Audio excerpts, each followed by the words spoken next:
ঢাকা শহরের একটি অভিজাত এলাকা বনানী। আর এই বনানীতে যদি খুব অল্প খরচে সকালে নাস্তা বা দুপুরে লাঞ্চ করা যায় তাহলে কেমন হয় বন্ধুরা? আসসালামু আলাইকুম। বলছিলাম বনানী ৬ নম্বর রোডের ফুড গার্ডেন বা কিনরেট রেস্টুরেন্ট থেকে। পরিপাটি একটি রেস্টুরেন্ট বলতে পারেন। খুব হইহল্লার নাই, হইচই নেই। আপনারা এসে এখানে বসে নিরিবিলি খাওয়া দাওয়া করতে পারেন, বই পড়তে পারেন, বিভিন্ন সময় টেলিভিশনে খেলাও দেখতে পারেন। দেখে মনে হবে অনেক বেশি দাম খাবারের, তবে বাস্তবিক অর্থে খাবারের প্রাইসগুলো মোটামুটি রিজনেবল।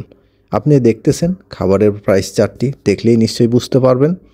আমি সকালে গিয়েছিলাম নাস্তা করতে। সিম্পল একটি ডিম, এক বাটি মিক্সড ভেজিটেবল আর একটি পরাটা নিয়েছিলাম। সকালের নাস্তার স্বাদ আমি খুব একটা ভালো বলবো না, তবে আপনারা লাঞ্চ টাইমে এসে ওনাদের লাঞ্চ আইটেমগুলো খেতে পারেন। খুবই সুস্বাদু। আমরা বেশ কয়েকবার খেয়েছি এখানে, যেহেতু আমার অফিসের একদম কাছে। সুযোগ পেলে আমরা এখানে গিয়ে লাঞ্চ করার চেষ্টা করি। আপনারা সময় পেলে এসে এখানে খাওয়া দাওয়ার চেষ্টা করবেন। দেখতেছেন স্টার কাবাবের রোডের ঠিক পাশেই এটি অবস্থিত ফুড গার্ডেন বা কিনরেট রেস্টুরেন্ট। ভালো থাকবেন। আসসালামু আলাইকুম।